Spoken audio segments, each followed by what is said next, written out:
For the spring census. Okay, call the North Plains City Council meeting on April 6th, 2026 to order at 7:01. Please rise to the pledge of allegiance. Pledge allegiance to the flag of the United States of America, to the republic for which it stands, one nation, God, indivisible, with liberty and justice.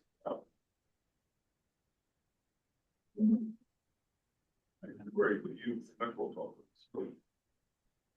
Thank you. Mayor Dumbrell, Present. Councilor DeForge, Present. Council President Hagedorn. Present. Councilor Ugarte. Present. Councilor Redding. Here. Councilor Warrington Present in Las Vegas. and Councilor Weber. Present. Thank you. Okay. At this time, I will entertain a motion on the consent agenda and approval of the minutes. Counselor Weber, so moved. Councilor Weber moves to approve the agenda. Do I have a second? Councilor Ugarte, second. All right, Councilor Ugarte seconds. All in favor of approving consent agenda and previous council minutes, say aye. Aye. Aye. All opposed? Motion carries. All right. And then we move on to public comment. So in consultation with city attorney, we're gonna allow everyone to speak. We'll have 2 minutes. We'll be cut off 2 minutes because we need to get business done. So, Bill, your time, or do you want me to? Okay, 2 minutes. All right, so I'm just gonna start calling people up. When you come up, please state your name, whether you're a resident, rural resident, or outside the city. And maybe again, you have 2 minutes. Mark Newman. I'm Mark Newman. I'm a resident here. Good evening, ladies and gentlemen. I'm Mark, and many of the volunteers, I am a volunteer at Food Bank. My tasks include unloading donations from our refrigerated truck and trailer, weighing everything, then moving them via hand truck and carrying the items to the food bank on the corner or to the storage shed nearby. All this is done safely and out of potential harm's way on 314th Avenue. Our unloading procedures involves parking the truck or trailers along 314th Avenue next to the sidewalk, which is on the same level as the street on 314th. Very few, if any, of the vehicles pass by on 314th Avenue during these unloading operations. This cannot be equated to the conditions on Commercial Street, which is what you're proposing, adding unnecessary safety risks to what I consider our unloading procedures. Our unloading donations along Commercial Street has been tried. There's many cars and trucks that pass by as we conduct our unloading, forcing us to slow down, constantly on the alert for passing vehicles, which tends to take our focus off the job at hand. This can lead to injuries, not to mention the curb drop off that you may have seen in that picture, which can lead to tripping or falling or back injury. And none of us are spring chickens anymore. Most of us are 60s and 70s. So we want to be as safe as possible. We love our job. We want to do it very well. And we're serving our community in the best way we can. And in our opinion, 314th Avenue is the safest, most expeditious, efficient, effective place to unload our donations. Thank you very much for your time. Thank you. Thank you.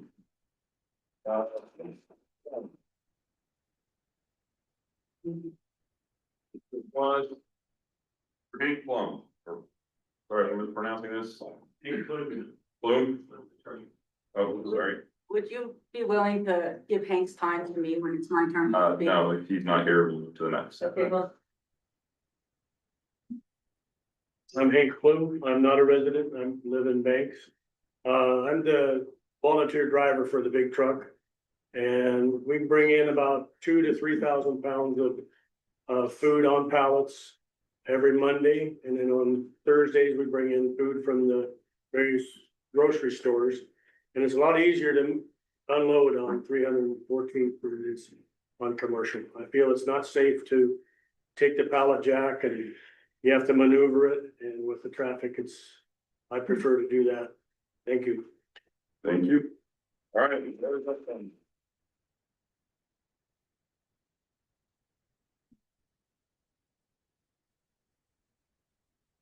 I have a handout for all of you. Lori has those.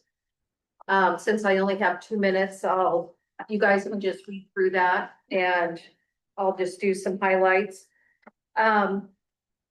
You'll see in the pictures that the truck and trailer on 314th, there is plenty of space if we take those 3 spots that had originally been designated to us for the loading zone. Also, just last week, we served 596 people. And that's 197 households. And we're bringing through about 30,000 pounds of food every month. So having my volunteers, like you just talked about, trying to maneuver with hand trucks and pallet jacks and everything else, that puts us into the line of traffic, which is not safe for anyone. The other thing is I want to talk about is the senior center obviously keeps sending you guys pictures. I want to be very clear that when someone pulls up and we see that they're parked incorrectly, we have them moved. So it's only there for as quickly as we can get them moved, even though they keep doing that kind of stuff. On the back page, on page 5, you can see where if they change it to parallel parking, the step down, and how dangerous that is. Not only the issues with trying to maneuver stuff, just people trying to get out of their cars, trying to get down that big step. Then, if you look at the back page, the city of North Plains has done 3 different traffic studies. And there's just a blip there and you can read what that says, but all of them say that it is not, the traffic is very fast and it's not safe to put people there. Those are your own studies. Thank you, that's fine. Next question.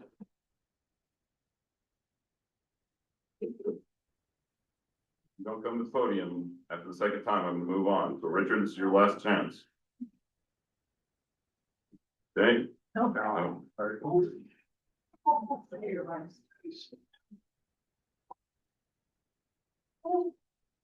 Good evening. My name is Richard Frick, my wife here is Julie. What I got to say is just a few words. We've been living here for about 20 years now. And we've worked and we've thrived in this community. We love this community. And all I can say is now that we're on Social Security, we have to depend on the community of the food bank in order for us to be able to get food and stuff like this, because grocery prices are high and stuff. So what little we get, we're very thankful.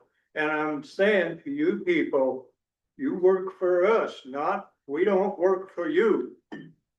And I'm asking you to always help the food bank because of the fact that it's the only one we got in this area. And I appreciate that it could be continued without having parking permits or anything else like this. This woman, Laura, got a truck so she could haul food around and stuff like this. And she needs all the help she can get with your help. And I thank you. That's all I got to say.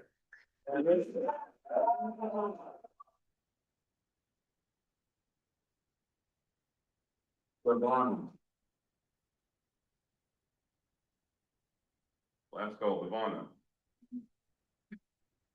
So, Says DAVONA, Warren. DWNA, Warren. I apologize. I don't live in North Plains. I do live in Washington County though. I just wanted to say that I love volunteering at the food bank. I hope our right for safety can make you overturn a decision that is easy to change. And I hope you're open-minded enough to do so. All I'm gonna say, you've heard from the other people. Thank you. Thank you.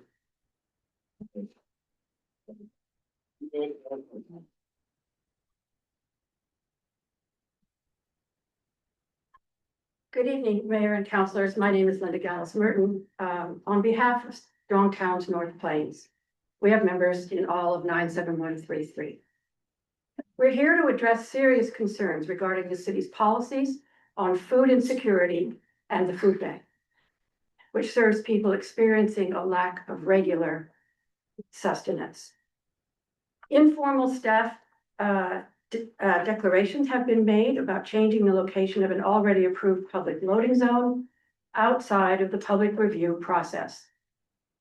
Strong Council supports a resolution to resolve the informal changes proposed by staff to ensure that a safe, accessible loading zone is available to the food bank and the general public.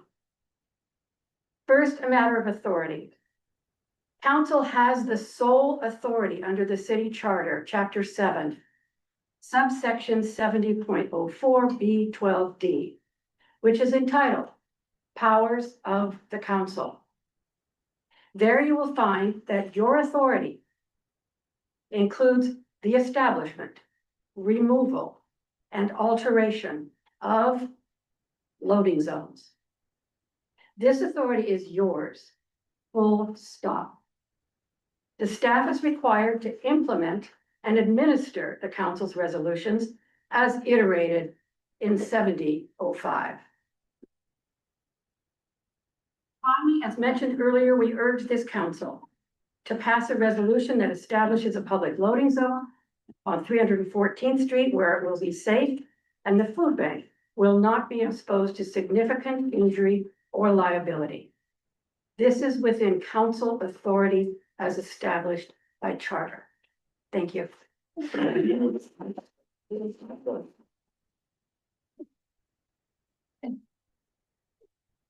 Thank you. Thank you, Mayor, members of council.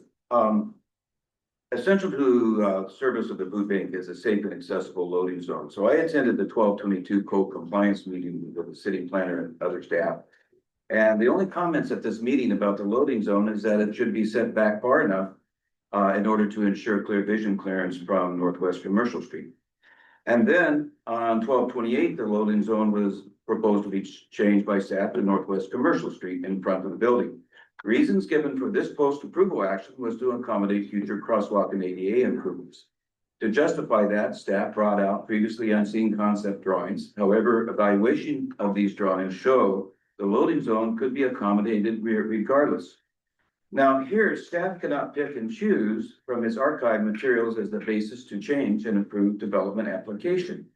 For example, the TSP does acknowledge the importance of ADA access, but 314th Avenue is not among the intersection improvements identified by the Transportation System Plan. Again, in this case, ADA improvements can be accommodated within the generous 10 to 11 foot sidewalk right away without interfering with the loading zone. Now, as a previous planner and city administrator, I did a lot of work with loading zone issues. We always followed safety principles based on the guidelines of the Association of Traffic Engineers manual. The fundamentals within the public right-of-way were that loading zones should be located on side streets or in alleys for safety and efficiency purposes. Now, this is consistent with staff's original direction to the food bank prior to its development approval. And as above, the loading zone should be approved so as said by the twice approved development code approval. Thank you. Next up is Jennifer.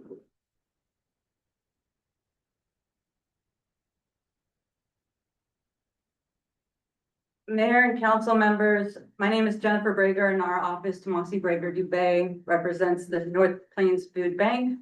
A resolution can be considered to resolve the public parking and loading zone on 314. This is sanctioned by your code under NPMC 7004A and B12. The council explicitly retains the power and authority to decide the location of public loading zones.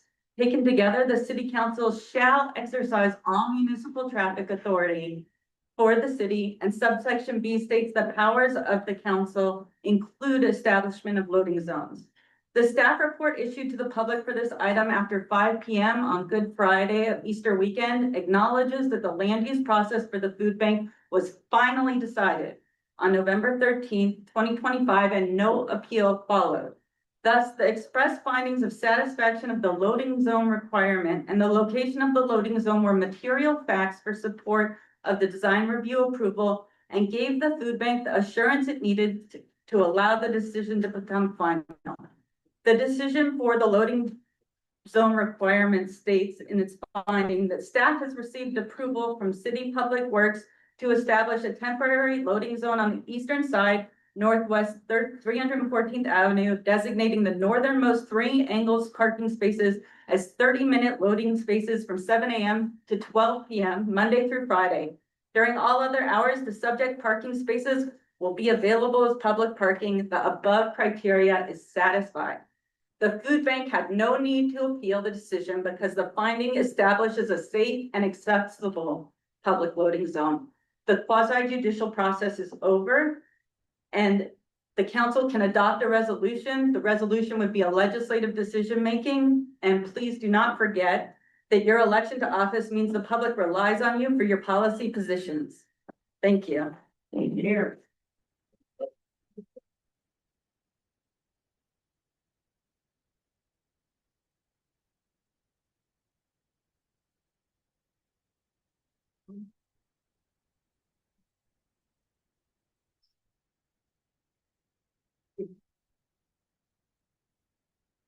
Ellen, Oh, sorry.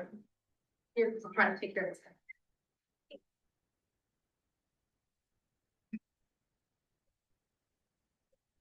My name is Emily Waldron. I am a 3rd generation rural 97133 resident with some of the 4th generation of my family as residents of 97133. I think Simon also has the honor of being one of the youngest volunteers that Laura has. He helps me with deliveries as well as one of my other children, Mrs. Zach. And I just want to encourage you all to put the loading zone back where it originally was on 314. It's a huge concern for me with being able to get in and out of the loading zone with my boys. It's important to me for them to help me with philanthropy and with serving our community. And I want to instill that value in my children. So to be stuck with the dilemma of either I leave them in a locked car on a hot day to go get the bags, to put them in the car, or I have to try and juggle them and the things to load in the vehicle on a busy road is not the best place to be.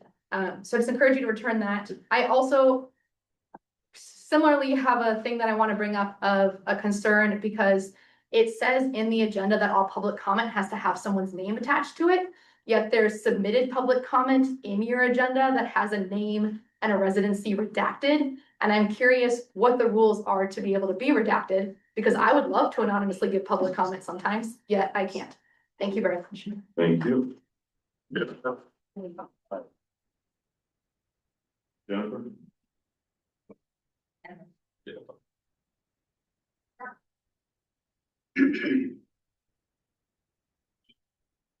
Hi, my name is Jennifer Brew, and I am a rural resident in the Mountain Dell area of North Plains. I volunteer to the food bank also. I wanted to give just a little personal anecdote. I help with the deliveries to shut-ins, and today I had a call that I did to a shut-in to take her order. She had $6 left in her bank account to last her for the month of April. So we wanted to help her out, give her a lot of food, give her a lot of packages. That was 6 bags of food we were able to give to her, and this will greatly help her. But we had to cross Main Street. And so my point is that Main Street is incredibly busy. I've heard some of the concerns be that Main Street's not a very busy street, that the people go slow. But we had to cross that 6 times, 6 bags. And each time we had to wait for 2 or 3 cars to go by. They were going quickly. And I just wanted to personally and anecdotally tell you that it is a very busy street. And having the loading zone be on 314 would be a great help. Thank you. Thank you. Diane?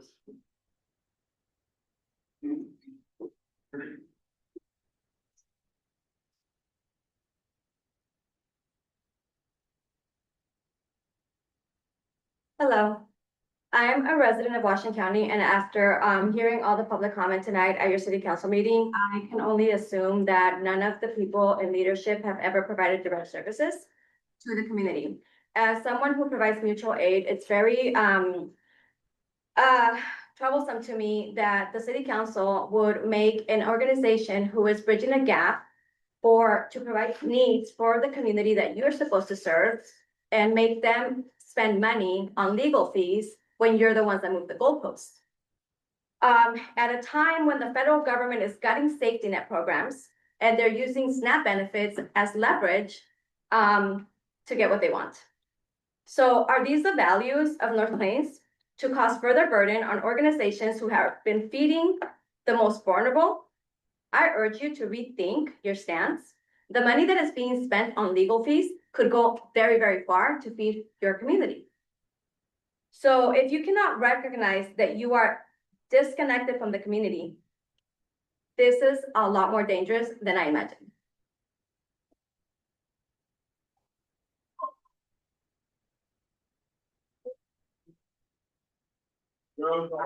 We're gonna have Clean Water Services presentation. That's you. Joe? Joe. Sorry. Sorry, hear your name called. Now there's more. Yes. Online. Oh, sorry. Sorry, Joe, just like, Lori, do we have online? Sorry, I missed that. We didn't have anybody submit online. Not that I'm aware of. Okay. Oh, not before 3 o'clock today. No. Sorry. No. Thanks. So.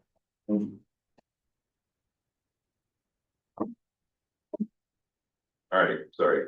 Clean Water Services, it's all your. We'll get the presentation. Oh, sorry. We'll My bad. do introductions. Good evening, Mayor and Council. My name is Joe Gall. I'm the Chief Utility Relations Officer for Clean Water Services. And I'm gonna introduce my two partners here. Most of this presentation will be presented tonight by Kathy Leader, our Chief Financial Officer. But I also wanted to make sure you realized Rick Shanley, our interim CEO, General Manager, is also here to answer any questions you might have about our presentation tonight. So with that, I think. You, Mayor and Council, Kathy Leader. So I just tell somebody to forward slides. So Say- when I went. Yeah, just tell Bill. Forward, yeah, okay, Tell Bill again. yeah, so next slide, please. I am sharing it now so that folks can go online and then there we go.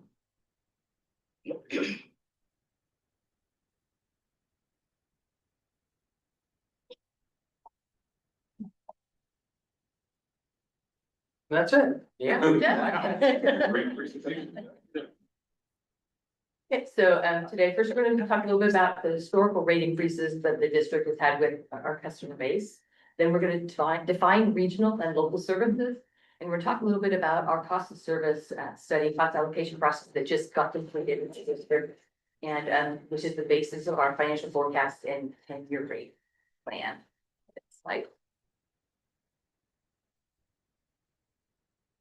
So Clean Water Services has a history of modest to predictable rate increases. Over the last 10 years, we've averaged under 4% in our rate increase annually. What you see there, that's both our sanitary sewer and our stormwater over that 10-year period.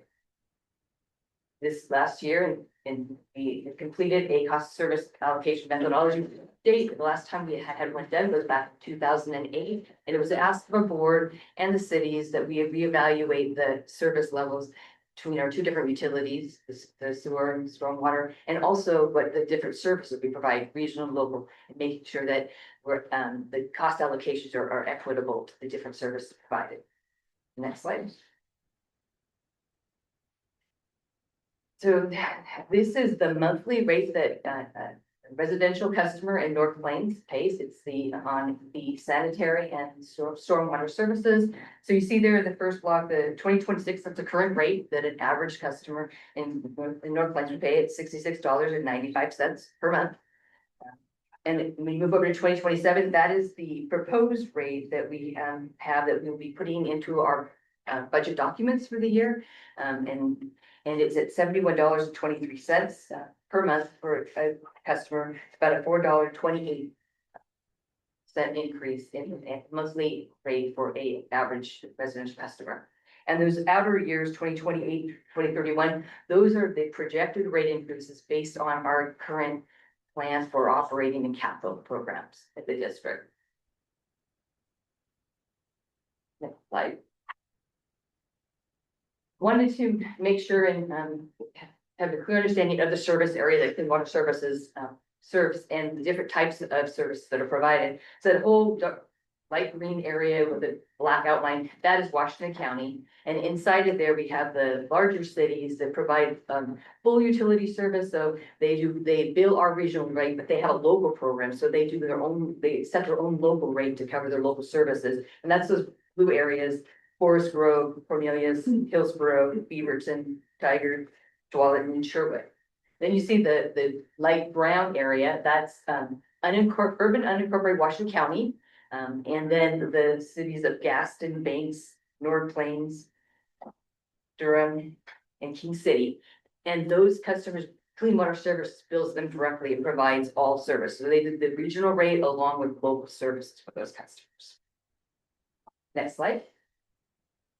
And just for clarity of the different types of services. So for regional services, those are provided to all our customers in our service area, and they relate to constructing, operating, and maintaining the treatment plants, sewage pump stations, and pressure lines, along with the sewer lines 24 inches and larger. It also, it's part of the compliance reporting that the district does with oversight for the National Pollutant Discharge Elimination System impedance permit, including the municipal separate storm sewer system MSFLO. On the storm side, it's maintaining minimum stream flows and also service area restoration and enhancement upstream corridors. So those are the regional services. Next slide. Local services, so these are the services we provide to your customers here in North Plains, and they relate to the design, build, and maintenance and repair of sewer lines 21 inches of depth, including cleaning, inspecting of the lines. And on the stormwater side, it's the design, build, and maintain, repairing local stormwater facilities in the area. It's also our street sweeping program, maintaining water quality facilities, and clean catch basins and water quality manholes for local program. Next slide. So as I mentioned, it was the ask of the board and cities to update our cost of service study and update our since our last update in 2008. And there were three main objectives from this study for the district. One was to review and update how costs are allocated between the two utilities, the sewer, stormwater, and also the regional and local programs. So there's equitable, the cost recovery for the different utilities and services. We also, based on that allocation method, prepared a 10-year financial plan that was fund operations, maintenance, and debt and capital needs for the program of that 10-year period. Collect local service fees, funding the deficit that it was there in the local program that we see, and ensure that CWS maintains sufficient reserves to fund future capital programs. The final part of that study then was the development of the rates and review of impact on customer bills. Next slide.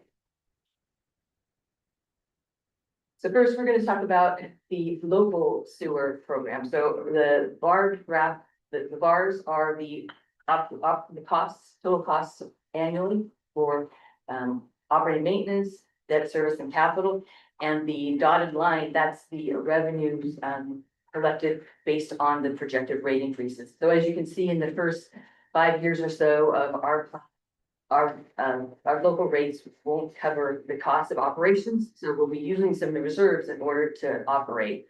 And it's really small. Hopefully you can see the rates down below. We show there the percentages that are there in our forecast right now at 21% for the first from 2027 through 2032, and then reducing then down as local programs sustained and services at more of a 5% or lower based on inflation. But keeping in mind that the local rate is a small portion of the rate, so the dollar impact is smaller than the percentage you're looking at. So for instance, the proposed rate for 2027, the dollar amount is an increase of $1.89 a month for a customer. And in the, similarly in 2028 at $2.31. So we see that over time. So, and when you're looking at the graph, so it's showing you that in the first few years, we're using reserves to operate, but by the 2031 rates collected are starting then to help build back up reserves in that local program so that they can operate effectively and not run into deficit and be able to lower that trajectory rate increases. Next slide. So similarly to the sanitary sewer program, this is the stormwater program. So once again, we're mapping out in the bar graphs, the cost of operations annually, the O and M, capital and debt service over that period. And the dotted line is the revenue collections over that period based on projected rate increases. And similarly, the local rates are not covering the total cost of the program. So we plan in that 10-year period to utilize some of the reserves so that we could minimize the impact ratepayers on the rate increases. And if you go a couple of years out on this 10-year map, the lines will intersect where the rates will be covering operating, and then they would be building their reserves. Like. And here we just wanted to show that even with other proposed rates that were for 2027, that we still stay competitive with other utilities, similar utilities in the region. And what you see here is our proposed rate for clean water services at $71.23 combined for both Sandy and Swim, compared to Clackamas, Vancouver, and Salem, McMinnville, Wilsonville, and Portland along Lake Oswego. So we still stay competitive there. And one thing I will say about all the other cities, they haven't gone through the rate development period yet. So they don't have proposed rates out for 27 yet. So for comparability, we're showing the current rates for those utilities against our proposed rate for 2027. And so we're still competitive. And knowing that there will be some rate increases for some of those other utilities. And we're able to do this with a higher level of treatment for our customers. Okay, next slide. And so this is also showing a similar, but for the other large cities that we talked about, we bill our regional rate, and they provide their own local program. So what we're showing here is similarly our proposed rate for 2027, it's $71.23 compared against it's our regional rate for 27 going forward, but the local program amount, that is their current 26 local charge, because they're also in the budget rate development process. So showing you that even through there, we still remain competitive with the other cities. Next slide.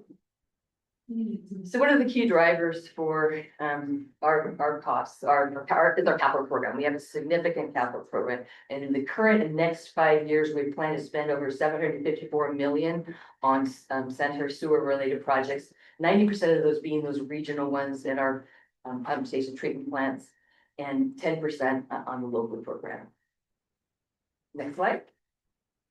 Similarly, for the surface water management program, we plan to spend in the current year and next 5 years, $11.7 million in capital spend. 76% of that is on regional programs and 24% is local. Right. So as we mentioned, one of the elements of our cost to serve study was the development of a 10-year financial forecast that really helps us try to plan out and equalize out the coverage of costs for the different programs and cover cost overall. And what you see here is the 2026. That's projected how we're going to end 2026. We plan that we'll spend about 20 million in reserves. Capital programs, and you can see in there that also until 2031, we plan to still be spending reserves in order to fully fund our programs. With then in 2032, finally the rates going that we forecast going above the planned expenditure, and then we start to build some of those reserves back that we had spent. Next slide. And this is showing it a different way on the reserve side. So we have target reserves that we've set in the district that, and this is showing you that the blue line is reserves as of 2026. And then the black dotted line, that's our use of that's our minimum reserve targets over that same time period, and it grows over time because the costs, so inflation and capital costs, they grow too. So your minimum reserve does grow over time. But you can see from what this chart is showing you is that in 26 through 31, we'll be spending reserves in order to meet operations with our planned rate increases. And then we start to build some reserves starting in 2032 on.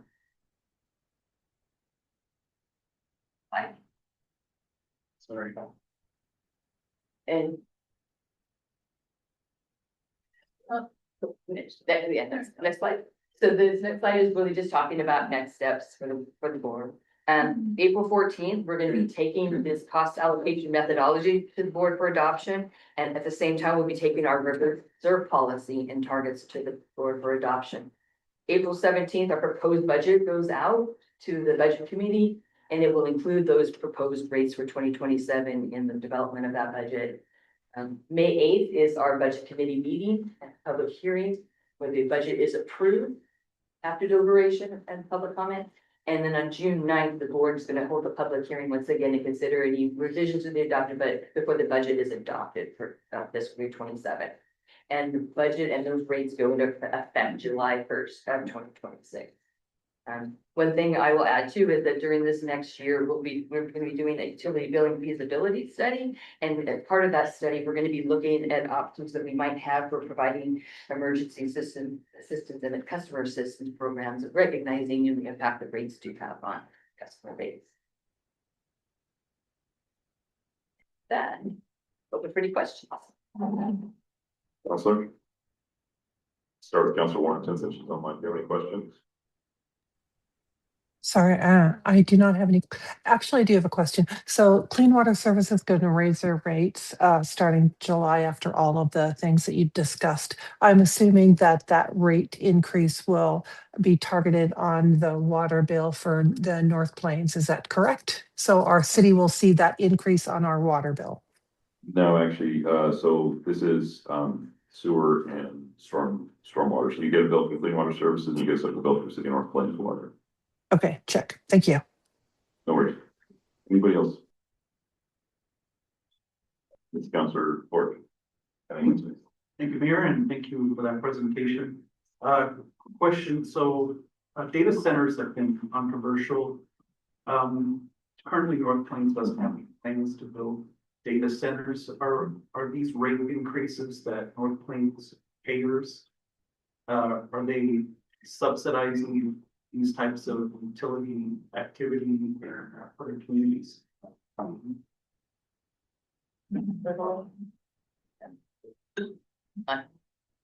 think that a lot of what we have seen, certainly locally and nationally, is about the use of the amount of drinking water at these facilities, which we don't provide that.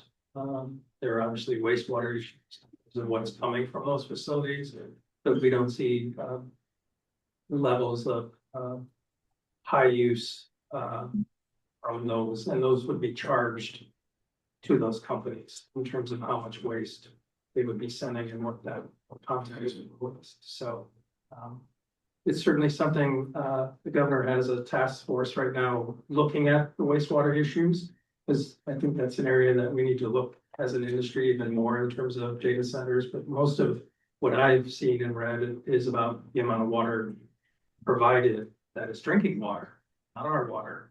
We have plenty of reuse water that we can get to those facilities. You know, the water from our facilities that is clean. We would love to get the reuse water, which is better than using drinking water. But there's no subsidies or anything that are going on that factor in that. So does that answer your question, Councilman? Yes, thank you, sir. Thank you. Mine is similar. My question is Counselor Hagedorn here. My question is similar to Counselor DeForge's. I heard a lot of emphasis on capital projects. So when my neighbor comes and stops me in the driveway and asks me why the water rates are going up, what can I tell them substantially that, you know, to explain for the increase? Yeah, as Kathy showed, our capital improvement program, it is quite large. I've been at Clean Water about 12 years and it's more than double of what it used to be in that time. So it really relates to some changes in regulatory requirements. We're very much driven by what we have to do to meet our permit, which is very stringent. in some ways, we have a water treatment plant on the end of our wastewater treatment plant. That also adds to the operating cost for the system. So we're seeing everything get just more and more expensive, as we're all aware of. I think those are the main drivers. It's just the long-term stability to meet our permit, and our stuff's getting old. You know, the most of our infrastructure is 50+ years old, so it's a little bit not as much crazy growth right now, but what we're starting to see is more and more need to rehab and rehabilitate our systems because of the age that they're coming in. So though the numbers are big, we're doing our best to try to make the rate changes pretty incremental and predictable. All right. So, first of all, I thank you.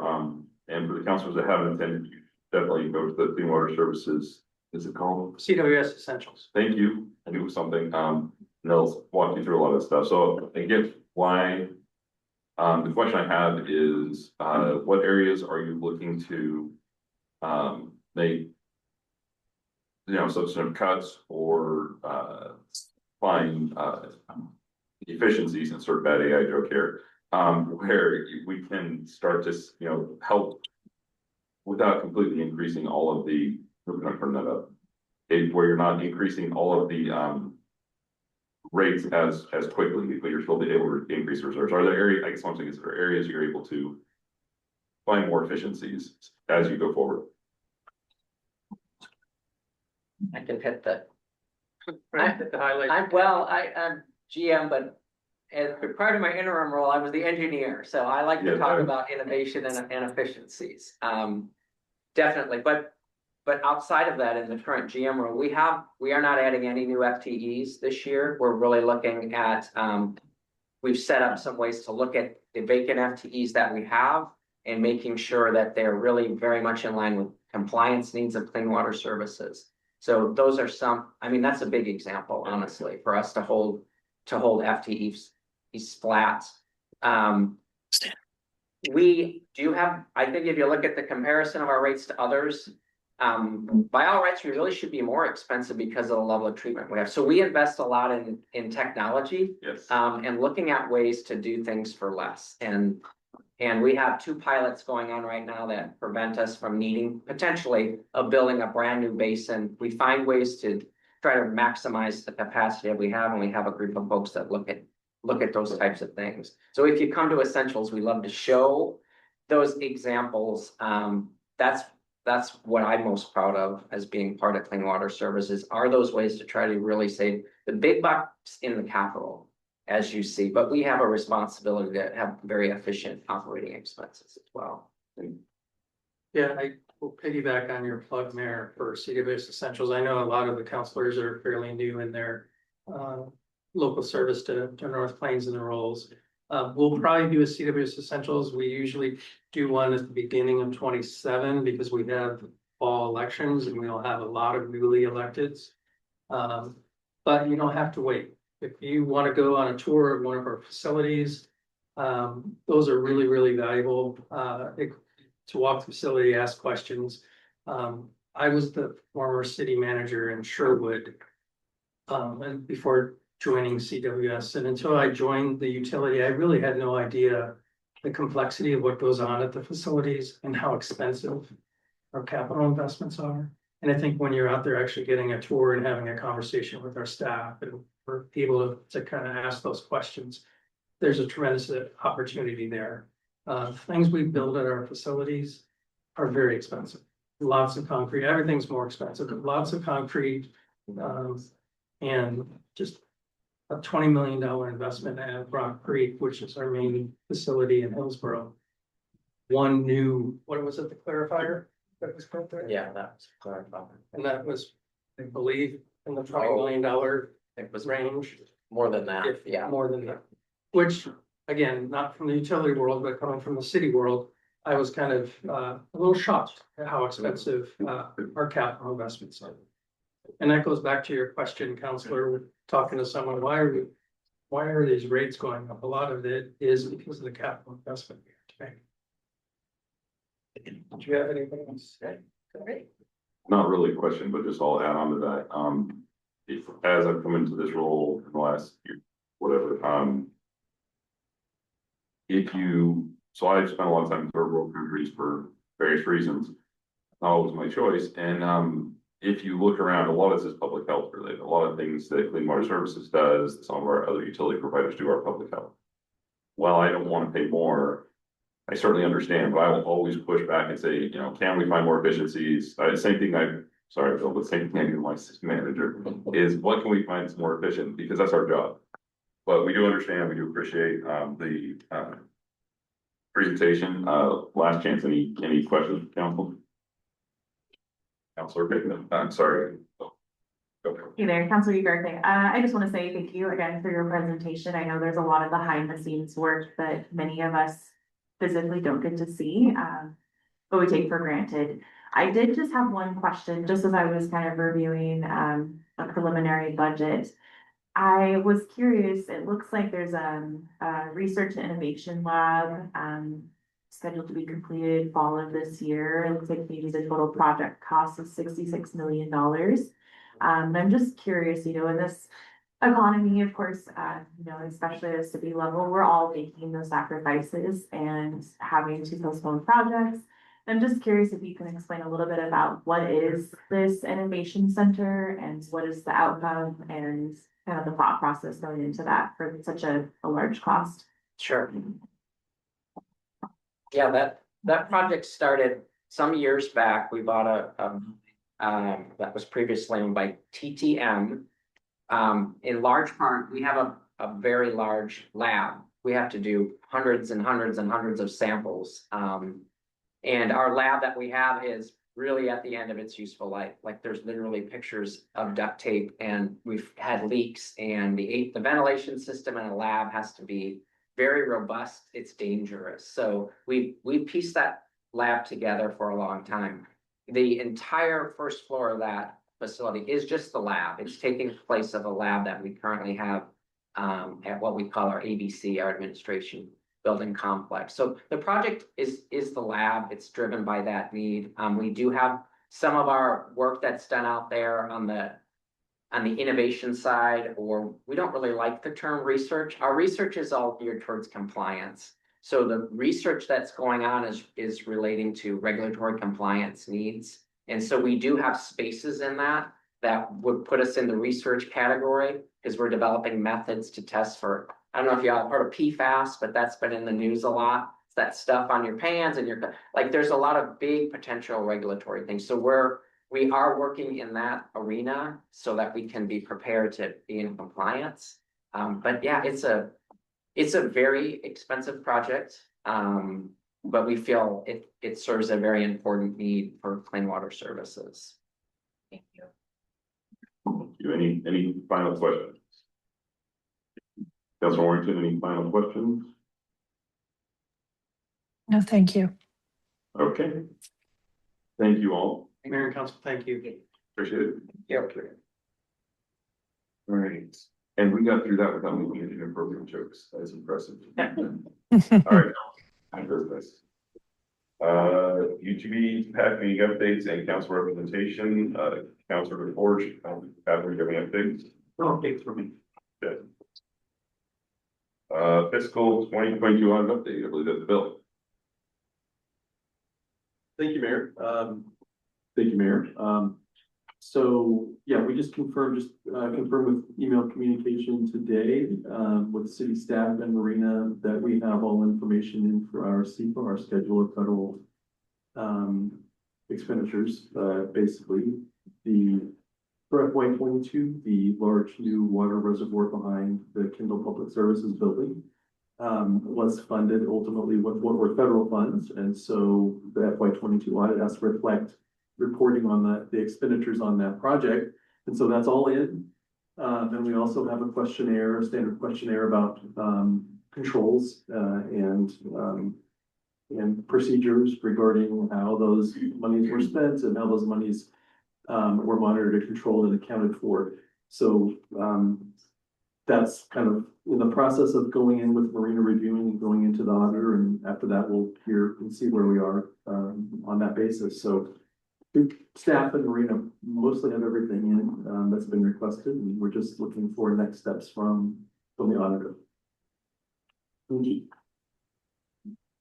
next is monthly finance department reports. Bill, is this you? No, it's actually Counselor DeForge. All right. On basically, what all of you, as council wanted to yes. see different or addition, to how we're already reporting monthly. Counselor? Yes, thank you, sir. So we had a conversation last time, and I just wanted to make sure that we had consensus about requesting a report prepared by Marina. Is that something that you guys would be supportive of? What we're going before specifically? We had a discussion last time about various data elements.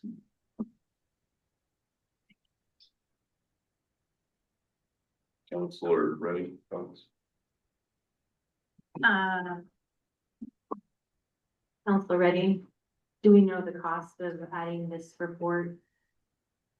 That's a great question. No. So, that would be something that, depending on how it is specifically scoped, then we would go to Marina and say what would be involved in producing this report monthly.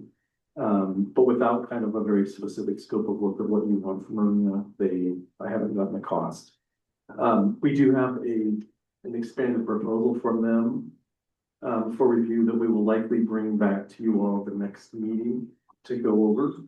We can include this, but I'll need to be able to communicate more details about what you want in the report. Counselor, oh, sorry, Counselor, ready? You have something? Oh, sorry, Counselor. Counselor Weber, so Counselor DeForge, what the thing you gave us that had the different lines and things on it, you were proposing that Marina would do that for us, right? Correct. I was sharing that with you guys to get your feedback. But the suggestion was Marina would be the one to do that. Correct, reduce staff. So I guess I would support having them do that. I thought that was a nice addition. But perhaps we had talked about, originally we were gonna see a budget, I thought in January or something. We haven't seen what we're gonna pay Marina to do everything they're doing, right? So if this could be added to that, I would like to see it happen, but that could also be in the actual numbers, right? Right, I'll just to be clear to affirm what Councilor Weber said, I have a proposal not long ago, I think just last week, we received a proposal from them, outlining all the expanded services. Doing a monthly report is not in there yet, it can be added. We would just, like I said, we would just need to let them specifically know this is what you all want to see in the report. And then they would just add up the time to do it. Councilor Warrington? Thank you. I agree that with Mark that we need this added. The cost is a question that everybody is asking. I would propose that we find out what the cost is so that we can plan accordingly.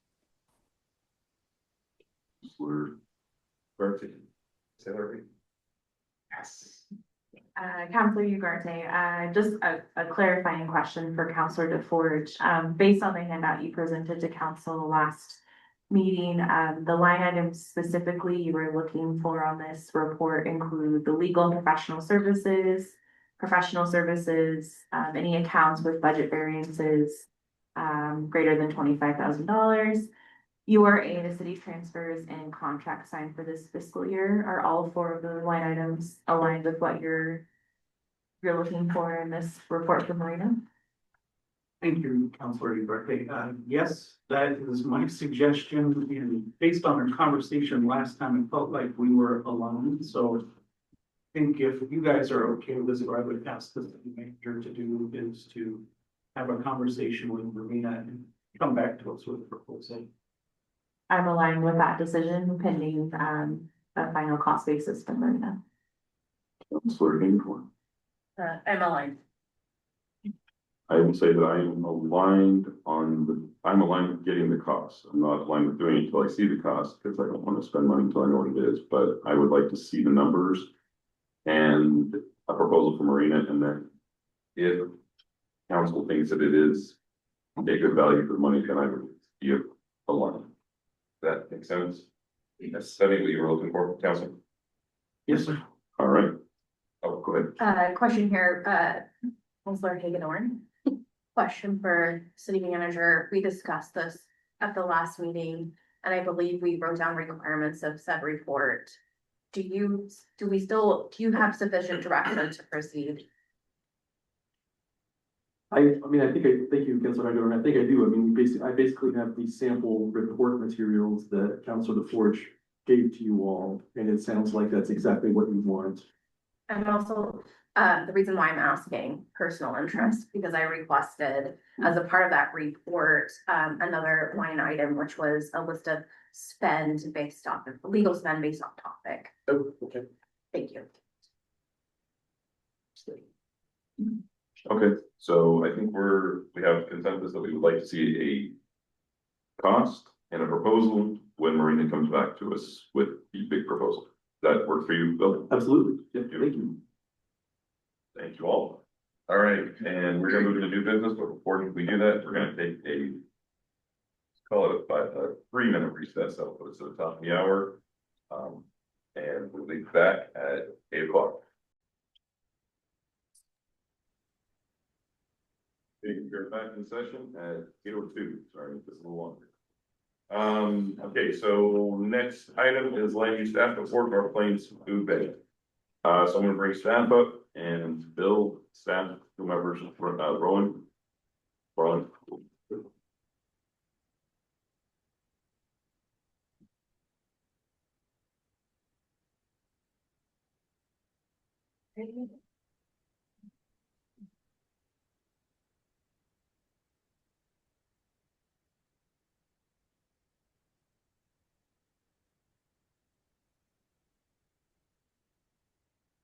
Okay, audio on. Thank you very much, council.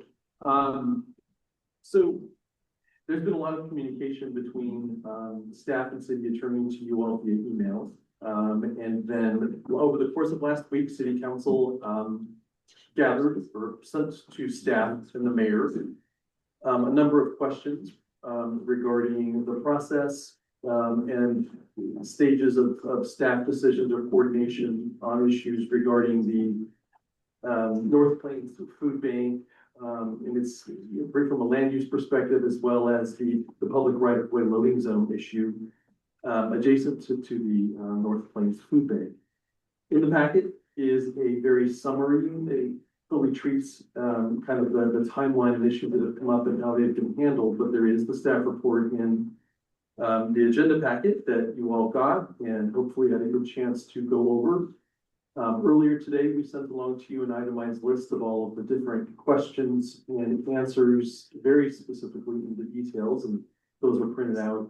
Printout copies were given to you a little while ago. So I get that at this point, what we just wanted to do was, after reviewing all the material you've been given, we have staff available. This has been an interdepartmental effort between planning, and Rowan is here representing planning. Our public works Dustin is here representing that. Chief Jones, who is actually in absentia chief until September, but he is here because he was part of those processes earlier on. So he's here as well, representing public safety.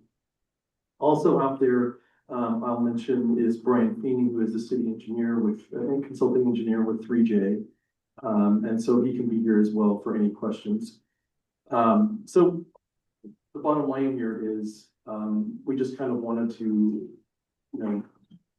follow up with anything about the timeline and the series of decisions that were made. Staff can kind of answer any more detailed follow-up questions.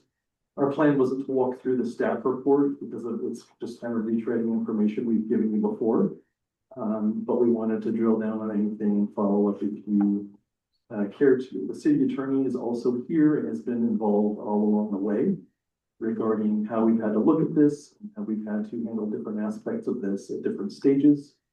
So questions are certainly welcome by the city attorney as well. So with that, Rowan, any other comment you have at this point? No additional comments. Thank you, Bill, for the summary. We're open for questions. Okay, so we're gonna limit the amount of questions because you're all asked pre-submitted questions. So if you have one or two follow-up questions, that's fine. But we're not gonna turn this into an inquisition. So I'll just call on each counselor, ask a couple questions, a couple follow-ups, and if you'd like, make a very brief statement. We'll start with Counselor Warrington online. Great, thank you. I did read thoroughly the deck that is presented on the agenda. It's very detailed, has a lot of information on it. I don't really have any questions on it as of this minute. It is very detailed, and I appreciate the transparency and putting it on the agenda so we could all look at it prior to. Thank you. Thank you. I'm looking forward. Thank you, sir. So I would support moving the loading zone to 314th Street. The reason I came about that was concerned about tripping hazards on commercial. I did a site visit and I was able to verify that the trucks can park on 314th in a way that doesn't obstruct pedestrian traffic. And I kind of want to make a comment about our complaint environment. I feel like there's a policy here that we should think about, because if we don't have a code enforcement officer here in North Plains, then our code is going to be driven by people who pick up the phone and complain. And I would like to create a business-friendly environment where businesses are treated the same. And if we only respond to complaints, then we could have two different businesses treated differently. So I would like to recommend to the council that we hold off on citations until this is resolved. And I think we should move forward with a motion or a resolution establishing the loading zone on 340. Thank you, Counselor. Counselor Ugarte. Get closer. Thank you, Councilor Ugarte. You know, I just want to bring it back for discussion. I clearly hear both sides of this scenario and would love to figure out middle ground. I think in a previous council meeting, I had asked if there were possibilities for traffic calming, you know, bollards or something in place on Commercial Street. And I just wanted to revisit that and see, is that something that is still a potential that could be a buffer for pedestrian safety if the loading zone remains on Commercial Street? Thank you, Councilor Ugarte. This is Public Works Director Lupinati. I don't want to get into the weeds of the future CIP projects that we have or the different pavement management projects. Sometimes they're not on the CIP list itself. But as far as Commercial Street, we are working on a plan. We have been working on a plan since 2024, well before the food bank had located in this position. And it was going to address certain ADA ramp issues, especially in that corridor. And there's a new bus stop that was fixed over there. And there are also a lot of traffic calming measures, especially listed in our transportation system plan, that we're going to try to address with this particular project. And so a lot of these issues that are being brought up are actually going to be fixed with a future project. We're actually trying to get this submitted, excuse me, for the small city allotment grant that's due at the end of the month. And so we already have a plan that's kind of in the works. It's not 100%, but it's very close to finish. And there are a number of traffic calming measures and pedestrian and bike lane safety things that are implemented with that. And I think that would address a lot of the safety concerns that have been brought up previously. Okay, and then my other question, two more questions, I apologize. My other question was, if the loading zone is on 314, how will that impact the ADA improvements? Is there any risk or liability for the city if we did not proceed forward with those planned improvements from 2024? This may be a question that I may have to tag team with our chief of police, because right now, as it stands, from witnessing of multiple staff members, that the truck and the trailer, has been parking across multiple lanes of, parking devices and jutting out into the intersection, and, has been, inhibiting traffic from passing. I was not able myself to pass the truck on one location back in December, which kind of brought up this incident. Is, hey, we thought this was going to be a more of a loading zone, people parking in with and unloading everything. But when we saw the actual events of the trucks and how everything was loading, that kind of changed the direction of how this was going, which also fits in with the safety improvements that were already in the works for this particular intersection and along Commercial Street. I hope did that answer your question, Counselor? Yes and no. I think just really, you know, in a short term, what risk or liability does it provide the city if we do not move forward with those ADA improvements on 314? If we keep a loading zone on 314, which I know would impact the ADA improvements that were planned since 2024, is there any sort of risk or liability for the city?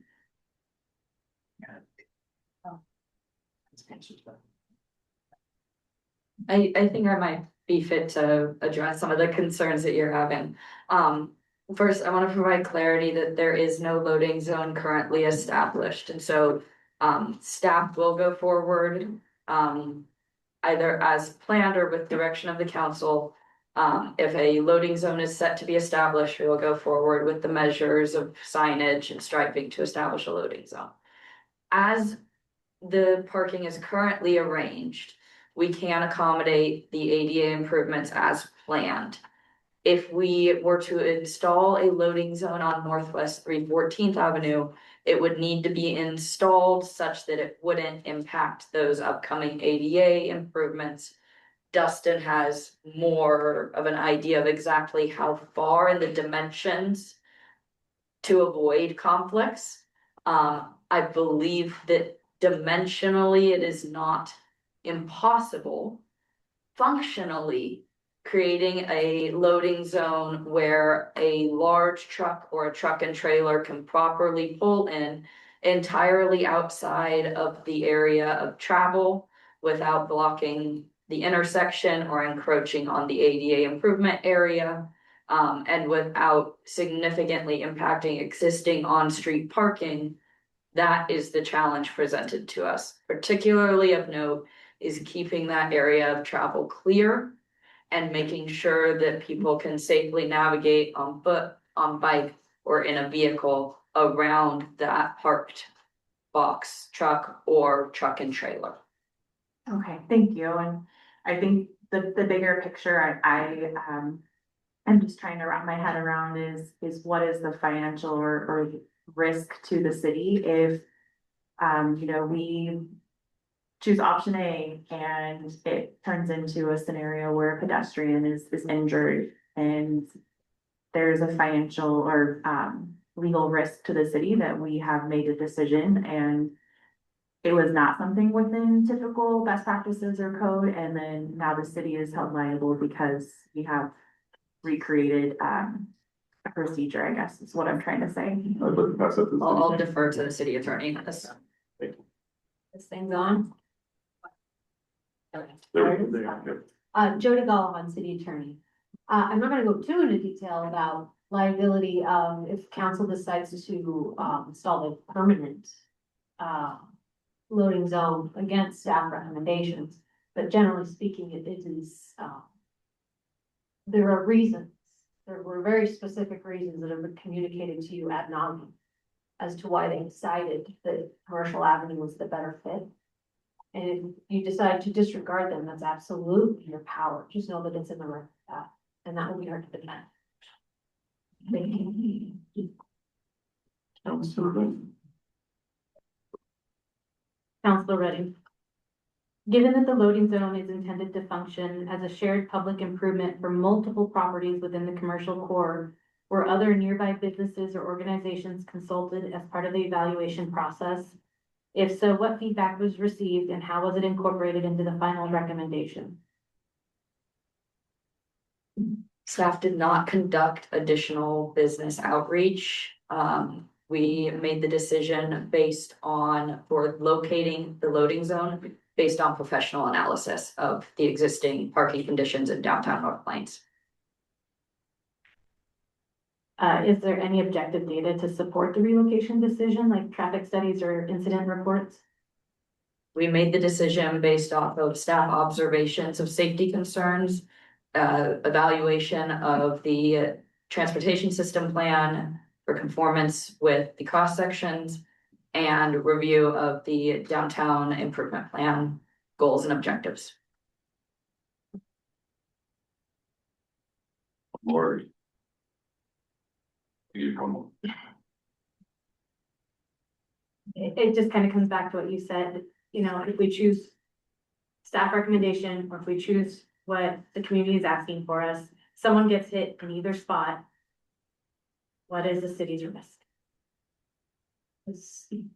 The city's risk, if they choose to, essentially overturn the staff recommendation, which is to install this on commercial. The risk is that someone will get hurt and the city will be responsible because they did not follow the guidance of their city engineer, their chief of police, their assistant planner, one of the most knowledgeable planners I've ever worked with, and their public works director. So you're getting expertise from your staff and you decide to go against that expertise. It's absolutely your power, but know the risk. And then what if someone gets hit on commercial, if we, you know, approve of their plan?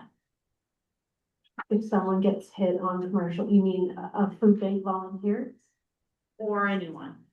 Or anyone. Just if let's say Pilgrim's Nuts is using that as their loading zone that day and someone gets hurt on their loading zone time. That falls to the city. And generally, if someone gets hit in a pedestrian crosswalk, or if they're, I don't know, if they're standing in the middle of the right of way, there are liabilities that exist outside of the city's responsibility in the right of way. But the city's responsibility is to manage the right of way in the most safe way it knows how. Okay. And can I ask one more question? Keep it very brief. There is that ledge that I'm assuming that's where the parallel parking is gonna go, is right next to that ledge. Are there any plans to mitigate that, whatever drop that is right there? Also, writing the short answer is yes, there are plans for that, and I can bring up our city engineer if you would like further questions on that. As long as there's plans to mitigate it, that was my question. Thank you. Councilor Weber. I'm a practical visual person, so did the staff prior to approving commercial meet with the food bank and the truck in place to kind of evaluate their concerns? Staff did not consult the North Plains Food Bank in the finalized location. We made that decision based off of our internal documents, the observed conditions, and the knowledge that we had of existing loading zone and proposed loading zone, which we found to be adequate for the vehicles that are typically using loading zones, which are going to be small to mid-sized box trucks, pickup trucks, minivans, and truck and trailer operations.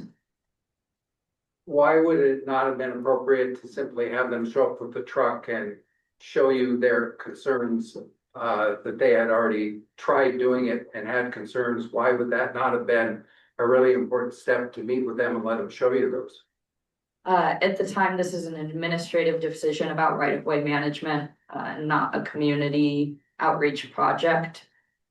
So we made the decision to locate the loading zone based off of staff expertise and review of our adopted documents.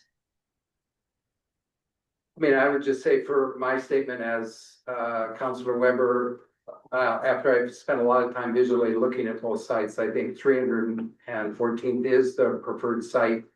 I am concerned about the liability issues. I think I would say, as the attorney said, I think there's liability both ways. I think if we put it on commercial, somebody falls onto the sidewalk off the curb, I think that'll be the city's liability. So I'm concerned, and in my estimation, there potentially is more liability parking on commercial. I realize 314 things are never totally perfect, but most of the problems I'm aware of on 314 is related to the truck not being able to be close enough in because the cars were there. So once the cars are gone, the loading is established, most of the problems then would be gone because they're closer in. So thank you. Councilor Hager. Councilor Hagedorn here, question for Dustin. I'm curious about the timeline for the curb lowering initiative that you spoke about. What does it take to reduce the height of that curb? Thank you, Councilor Hagedorn. I could get the city engineer to answer the specifics of this, but part of this, the phasing of this was initially going to be restriping, and that was going to allow a little bit of buffer. And as part of the bigger project that would have taken place as early as this summer, there would have been more permanent measures. But in the meantime, we could have done some type of temporary measure to lessen the impacts of there. But a lot of it was going to be spacing and striping and allowing a buffer zone for the parking as opposed to the diagonal in and out. It's going to be parallel, and we're going to also have room for a bike lane as well, which is going to be part of the future project. Okay, so summertime. For the final project, yes, but there are some temporary measures we can take in the meantime. There's temporary measures that you can take. That's good to know. Has that been discussed? It has not at this time, like the actual specifics, other than the restriping was the first line of defense. Okay, and then a second question that I have, and then I'll call good. I also visited the site, and I noticed there was a giant green yard in the back of the building. And understanding that the food bank is a tenant, but can staff speak to whether on-site loading or parking solutions have been explored, or if that would be a feasible solution, and what constraints would they have if they wanted to pursue that path? I will state that the North Plains Food Bank in their application for design review did not include any provisions for on-site parking or loading as part of their design review approval request. And they did not mention on-site parking or loading as part of any of our pre-application or pre-application meetings or meetings throughout their approval process. All right, question for the city attorney. So any decisions, is it quasi judicial or is it legislative? It's changing an already made decision. The only decision that you'd be making if you decided to move forward with recommending that the loading zone be moved would just be a directive to staff, it'd be a motion in a second, and then a vote. If you want to just leave it as is, was do nothing. So not quasi judicial. Okay, just making sure. Okay, so this is nothing to do with the city or the food bank. This is where does the city put a loading zone? Commercial Street is a commercial district. It's C1, correct?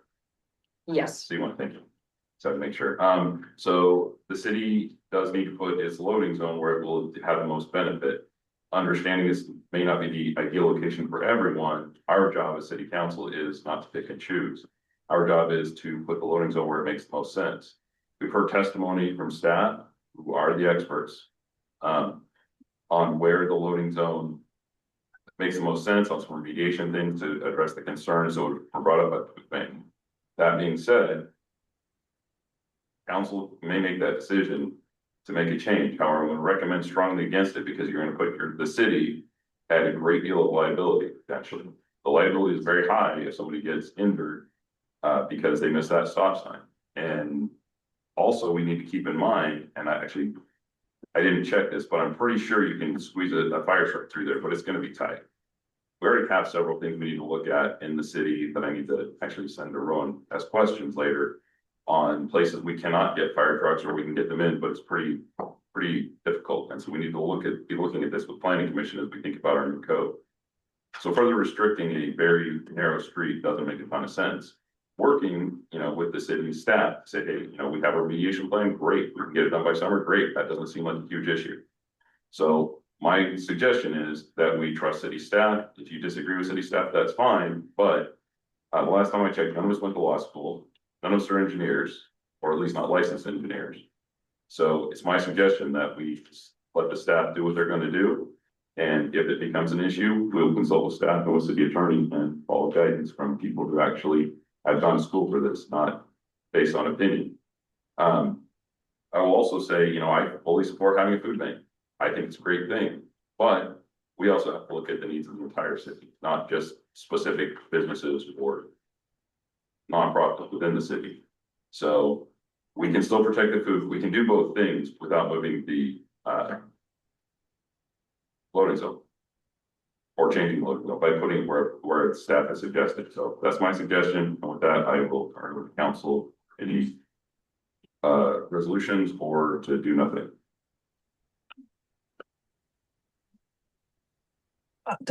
Councilor Warrington here.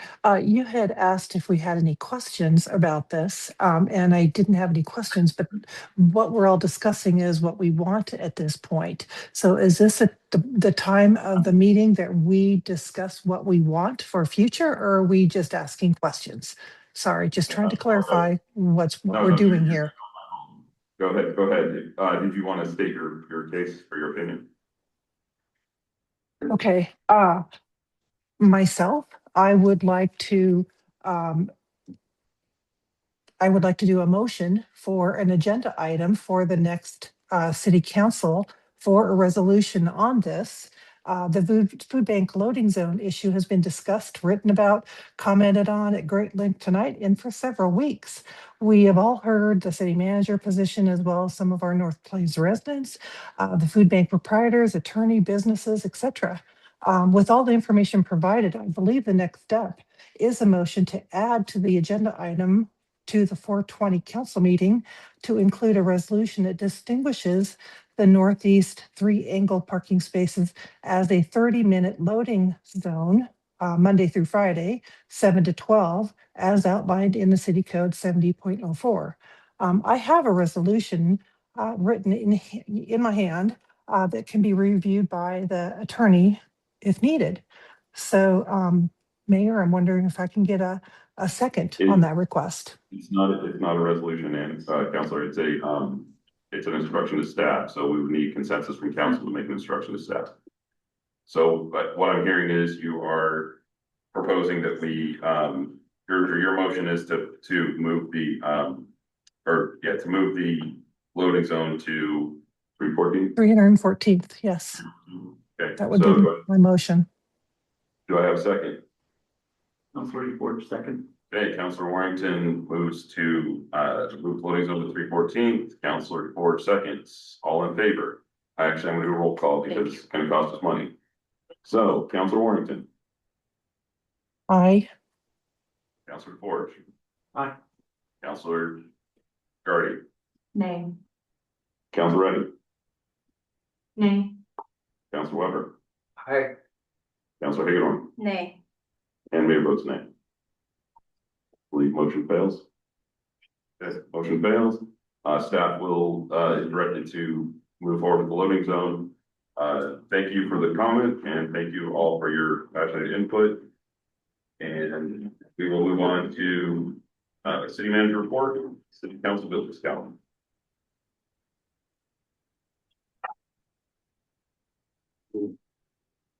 So let's. I actually owe Lori, I owe you an email to you tomorrow on that board that I told you about. Oh, the WT. Yeah, I'm so sorry. That's okay. I'll get that to you tomorrow. That's all right. No problem. So Councilor report PVC on the first. Sorry, had it. Yeah, that was last week. All right, planning commission, Councilor Garcia. I'm working on. Yeah.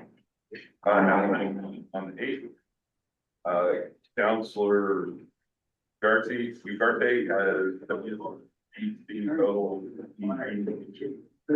Policy Advisory Board. Yes, Councilor Hagedorn will be attending as an expert or as an alternate.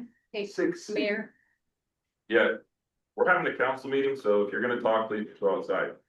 Sorry, what you saying, Councilor? Excuse me, we're having a council meeting, please exit the building if you're gonna talk. Last time I'm gonna say it. Please get in this city. Please remove him.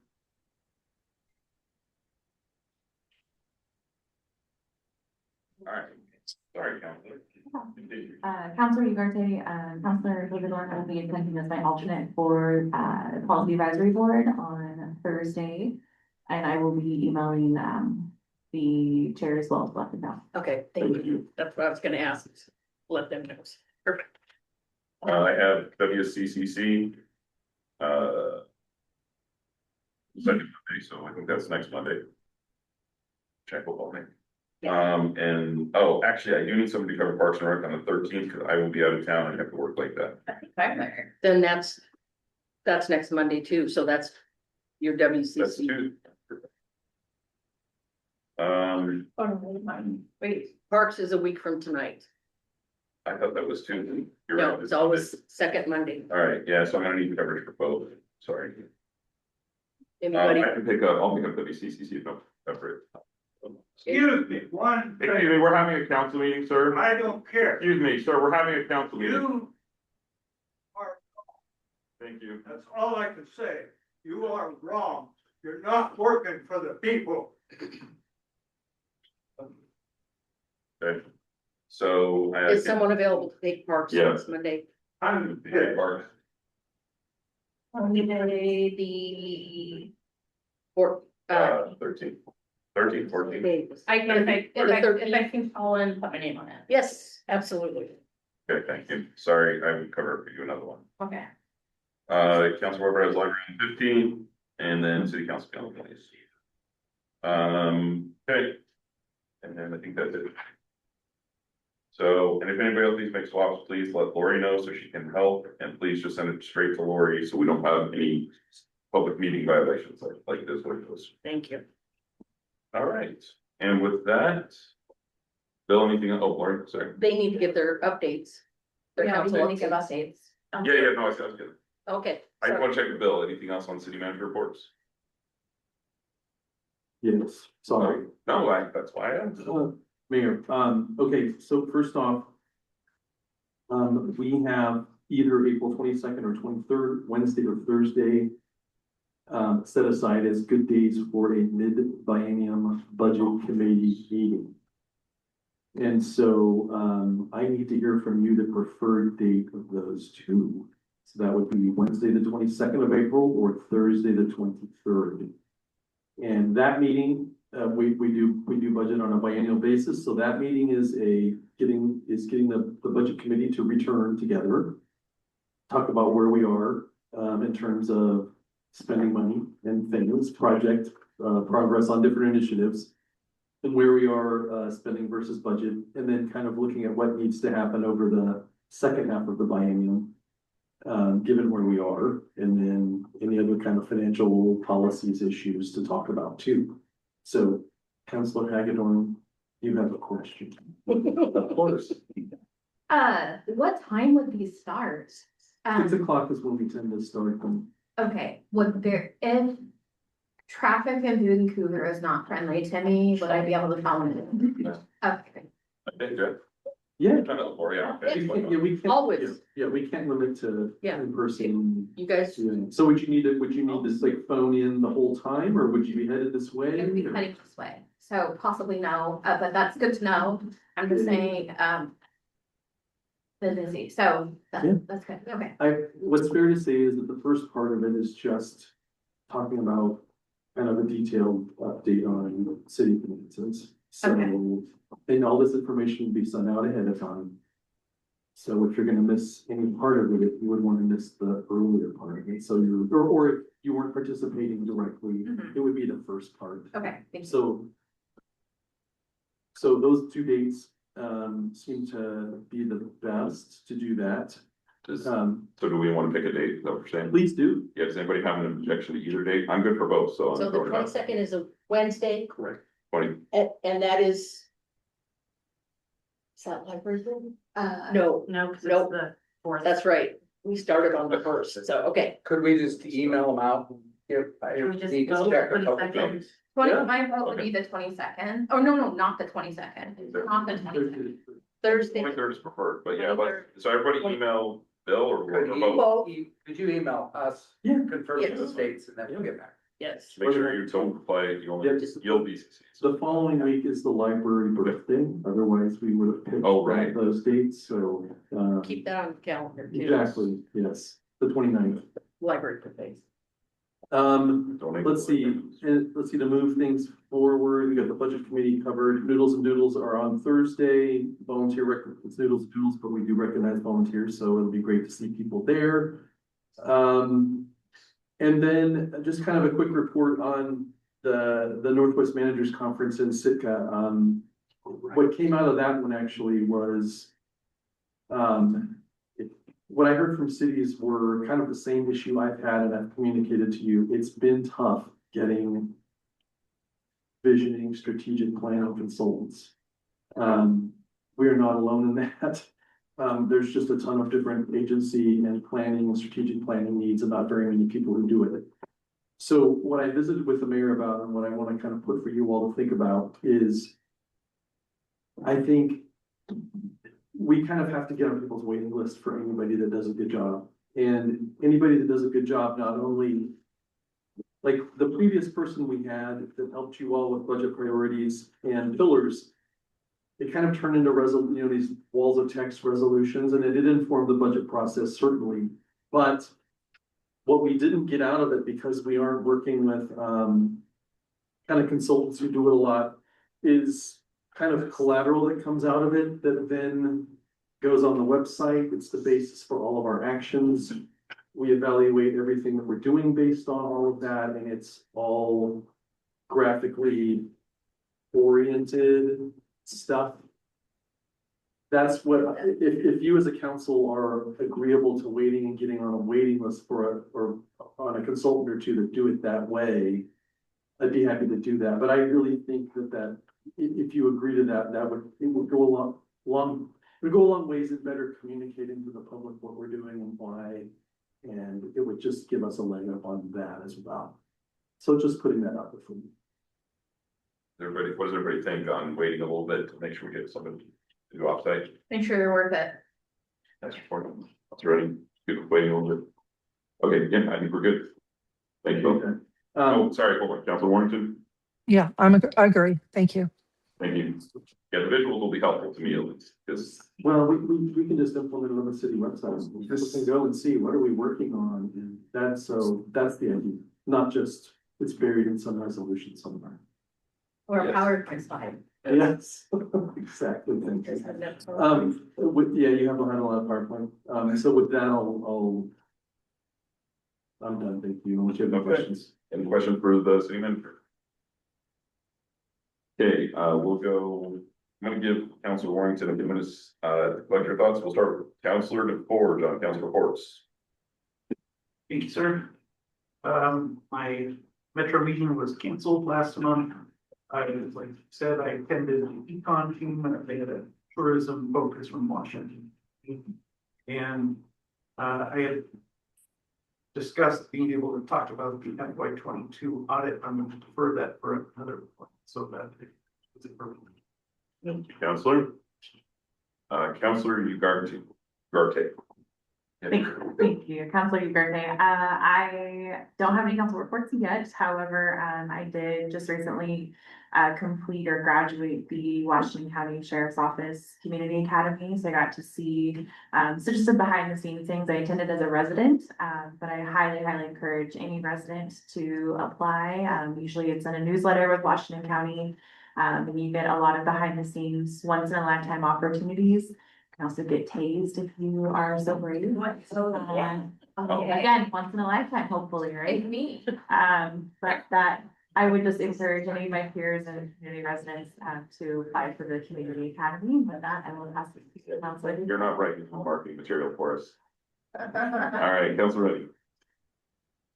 Or do you need to pause for a minute? No. Are you good? You said my name, Mayor. I'm sorry, Councilor, how you going? Or sorry, okay. Good, good. Being interested, okay. So on the 18th, I attended the library board meeting, and which really highlighted Robin's, latest trip to DC.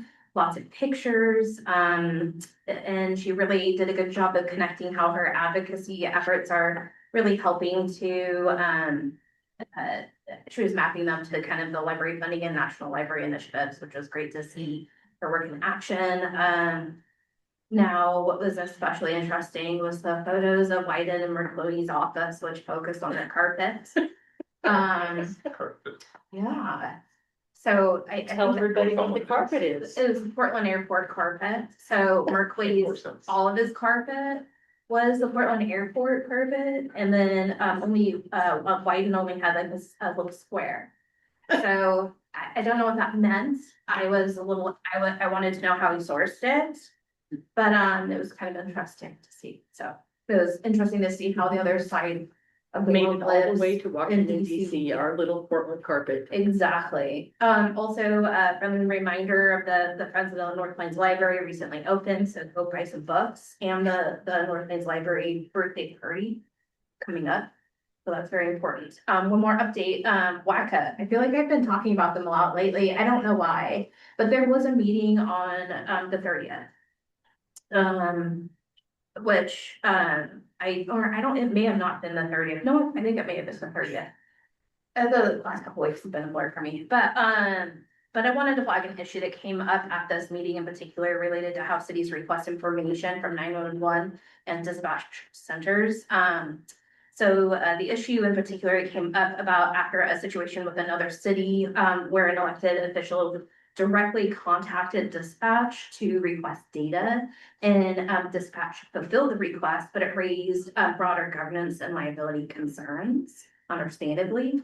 And after extended conversations, WACA is now considering a policy that would limit responding to these types of requests unless a city has a formal internal policy and designated point of contact. And the idea is to ensure requests are handled consistently and appropriately, especially given the volume of what the work they have, their requests, and the sensitivity around some of the information involved, right? Understandably. Can I ask a question? So Yes. they don't have any kind of public records policy like we all do? You I'm not have to done fill yet. up- They They do. do, they do. But Not done because yet. it was an elected official, they It just was chose to the give it. nature and the sensitive nature of the information being requested too. Okay. They weren't sure if they should have a policy on that. And so that was kind of interesting, it was a head scratcher.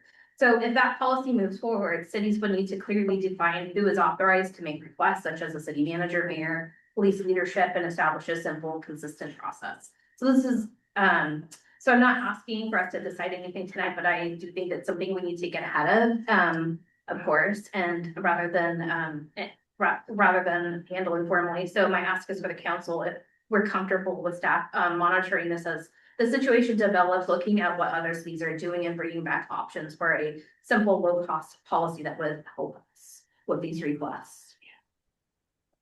That is it. Thoughts? Councilor Warrington?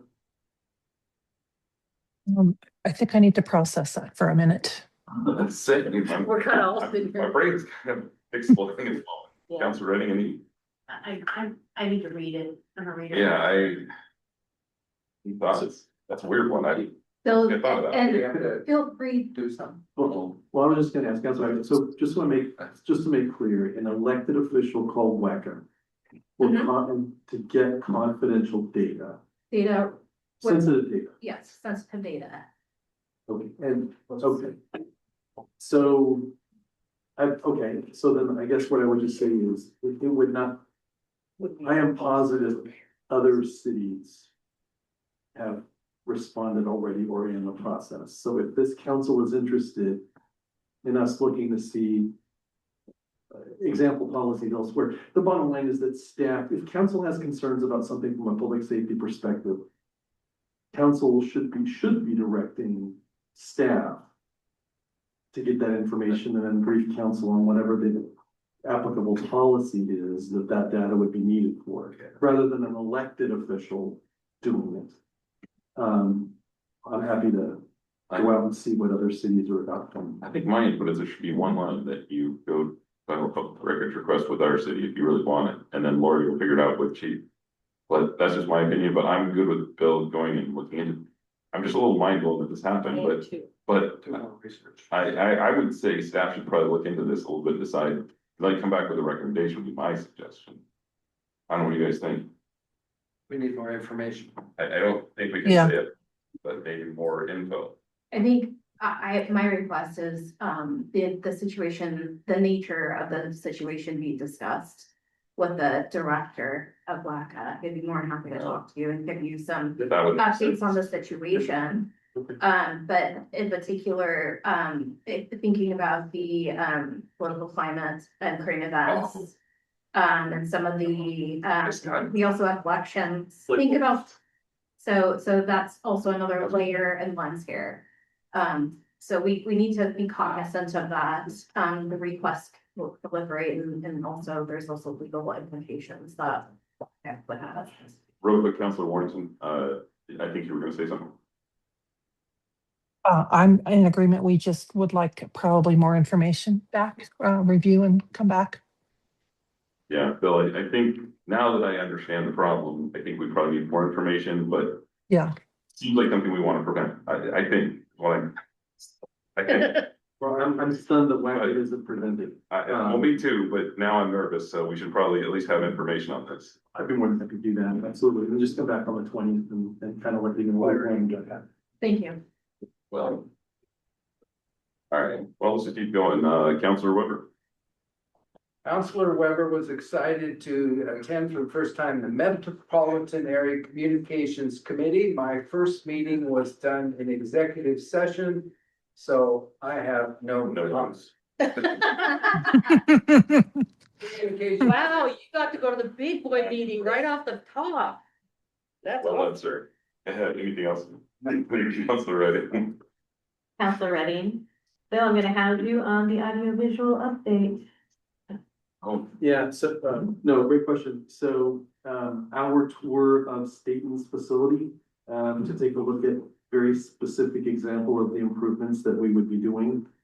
That was delayed because their staff couldn't make it. But Staten, actually has a historic community hall that also serves as a lot like this, a little bit bigger, and also serves public meetings. And so last year, they just had a variety of extremely similar AV improvements, kind of retrofitting the old building for all of their public meetings.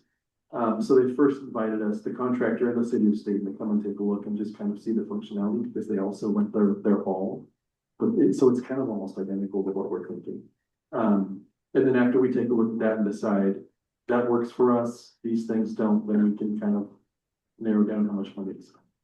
You can go on their website and look at one of their council meetings and see their setups very clearly. They have more than one camera. They have gooseneck microphones. Do they have TV recorded? I think that it's capable of that, but I think they have a different system, so I'm not sure. Yeah, but they have more than one camera recording their meetings. I'm not exactly sure who runs them and who does that stuff, but I can't wait to get down to this. They also have mobile diodes that are function that are equipped with the microphones, so everything will look more official as well, so. That's the city. State, yeah. Yeah. Yeah. Yeah. Or Councilor. And one of these table stuff. Councilor. May I just go on? I would like to request a future agenda item to review and clarify the city's public comment procedures, specifically regarding whether anonymous submissions are accepted and how they are incorporated into the public record. My goal is to ensure our process is clear, consistently applied, and supports fair and transparent decision making. Hold on, I need to think for a second. So you want an agenda item to discuss anonymous public. What Review. anonymous public comments allowed, right? Basically. Review and clarify the city's Yeah. public comment procedures. Good. So we do. There's no requirement, if you submit online. Okay.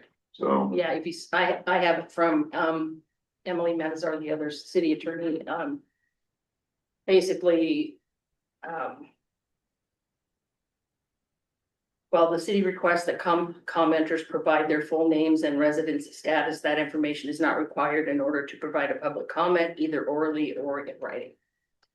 The one specific one that was being asked about today, it didn't even have anybody's name, it just had an email address, and that is what I redacted, because in my world, it's just like a physical address for anybody that gets after it. We don't ask for physical addresses to be verbally spoken out loud anymore because it's personal business. Same with this email address.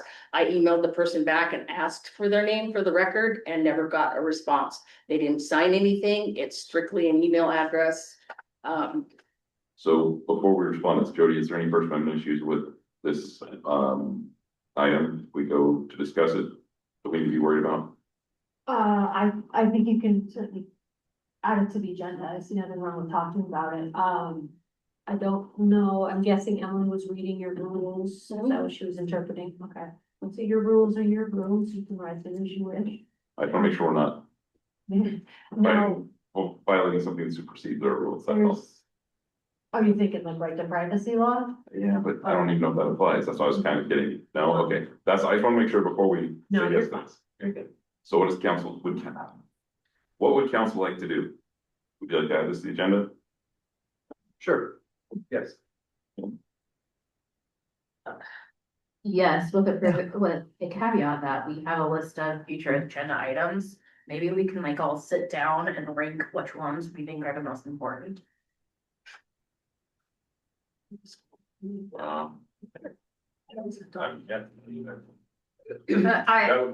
The list is going long and we have a lot of priorities this year.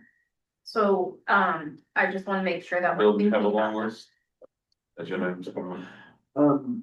Mayor, I would say the list, we have a rolling list of work sessions. Yeah, but not, But specific agenda items. Yeah. Um, because this one should be quick, I mean, it's just do we want to do this or not, in a few points. yeah, because I mean, I think at the end of the day, I think it's good to talk about if you want to add it, because I think somewhere just in one page, it would be great to say, if you want to testify in public or in person, here's what you need to do. If it's online, here's what you need to do. If it's purely written, here's what you need to do. Yes. And then that would be one kind of clear treatment of all of it in one place, and that could be a byproduct of your discussion. Yeah, let's make that, well, if everybody's, yeah, I'd like that. Yes, and what Bill said, if it's okay with everyone. Yes, and prioritized. We'll only have one item. No, he has a rolling list. That's a work session. Work sessions. Oh, well, can you bring the work sessions next time and we'll prioritize again? We have the first three out, but. Yes, yes. Thank you. Counselor, I'm not though. oh, hold on, I get Counselor Warren. Counselor Warrington, you good with adding that agenda item? I am good with the agenda item you guys are talking about. I do not have any other agenda items that I need to discuss. No, that was it. I was just making sure you're on board. We're back. to With the Counselor. agenda item. Yes, agreed. I'm on board with that. Thank you, Counselor Redden. Counselor Redding, I have one last agenda, I'd like to request a future agenda item for council to review the city's social media policy as it relates to promotion of nonprofit and community events. Based on recent discussions, it appears the policy does not clearly define how those decisions are made, and current practice relies on general guidance rather than a defined standard. I think it would be helpful for council to establish clear direction so that promotional decisions are applied consistently and transparently across the organization. Okay, And again, I don't think this one will take long. I I have a thought, but I'll let council talk for a minute. Does it have to be next meeting or can we have it in the future? Don't have to be next meeting. It's up to council, really. That's how we set the agenda. Are you thinking maybe push it out one more meeting? Council? Sure. Sorry, this is Councilor Warrington. I'm thinking we have it on a meeting time that there isn't a UGB meeting or a work session, so we don't have a 4-hour meeting. There will be lots of work sessions, but we'll try. Okay, Okay. Councilor Baker, you had something? Hashtag priorities. I know I heard. Get two now. Mhm. Yeah, all right, so it sounds like everybody's on board. My suggestion, and council can take it for its word, my suggestion is, this would be something that would be great to visit when we get our new communications parks person, because that's who I would prefer to have helping us with this, but it feels urgent. We could do something, but I would hate to do it twice. That's my only thought. But I agree, it's something we should look at. It would be nice if we had a staff person that was some percentage of their job. Oh, sorry, yes, you. Counselor Hagan here again. Do we have a backlog of topics by any chance? Two that Councilor Reddick. But that's in addition to existing. No, We have a work session, and this is just agenda item. these are agenda items. We have that much work session. These are not, you should take under 10 minutes, to figure out. Yeah, so let's do it. Two different things. Right. Yeah, go ahead, go ahead. But yeah, I was just saying the backlog is work sessions. Yeah. Kind of big, this If it's big big, topic. we go to the work session, and it's little, we go to the agenda. That's- But if it gets more than two, Do we have, is there a limit of these topics during, like, a time duration? Like, how do you quantify something that is a work session versus an agenda item? What it is needs the to be voted on, it's an agenda item, if it needs further discussion, it's a work session. Work session, we vote, we do business. Do we feel like we know what we're gonna talk about and vote on with both topics? We, I'll come up with it. Council ready, agreed to come up with it and keep it under 10 minutes. To be clear, just so you know, we do have a formal social media policy. It was written and adopted a few years ago. I don't think it was by resolution. I think council, at the time by consensus said, as part of the communications plan, it was in that. And it's been a few years, so taking a look at it and thinking about a refresh on some things is, that's your job. It's logical. Can you send that social media, policy to us all? Yes, absolutely. All right, any more agenda items? Because you're gonna drive Councilor Hagan on. Well, okay. Apparently, I'm just trying to figure out what else I can add on. Yes. No, I just wanted to plug the North Plains Events Association Noodles and Doodles, coming this Thursday. Beautiful. Councilor Warrington. Any, council reports? I do not have any council reports. My first council report meeting is on 7/13. So I have a little bit of time. Just a shout out that if anybody does need a backup or support for one of the meetings you can't attend, please reach out to me. I'm listening, and earlier you were discussing that, but calling in on Zoom, it's super hard to understand what's going on. There's a lot of chatter or whatever, and Bill's microphone doesn't work very well because it comes out very muffled. So just to call out that I can help as needed. Reach out to me if you need me. Thank you, Councilor. We are, yes, we're aware of the Zoom issue. We are working on that. That was one of Councilor Redden's, let's I call know, it bi-monthly, is that right? Bi-monthly comments? Yeah, bi-monthly. Anyway, yes. She's consistent. I agree, though. Yes, we're working on this. All right, so my council report, I'll keep it brief. I want to plug the Noodles and Doodles, and also Peak Chiropractic is next Wednesday, I think. And it'd be great if somebody could attend that from council, because I will be out of town again for some reason. It is a lot of fun, get to hang out with people and, get to talk about public health and stuff like that. It's kind of a cool event, and it's a lot of fun just to meet your neighbors. So I will definitely plug that. Noodles and Doodles is awesome. Again, we'll make that one. Killing me, but it is a lot of fun also, and I believe Bill is gonna MC, yes? That's correct. It's gonna be awesome. I hope somebody records that. No. Come on, do it, record it. All right, and finally, I just want to plug TDFNR. I had the opportunity to attend the Community Academy. And I went in there thinking I knew what firefighters do, and obviously I'm an idiot because I don't. I know a lot about cops. I know nothing about firefighters. Those guys are amazing. Cops are still better. I told them that, and they still let me sleep, so it's great. Had a few calls, but really, they just let me ask questions for almost 24 hours, which is impressive. So I learned a lot, and you know, if you see those guys, just be appreciative that we have them. Just tell them thanks, because I mean, that job is not as easy as it looks.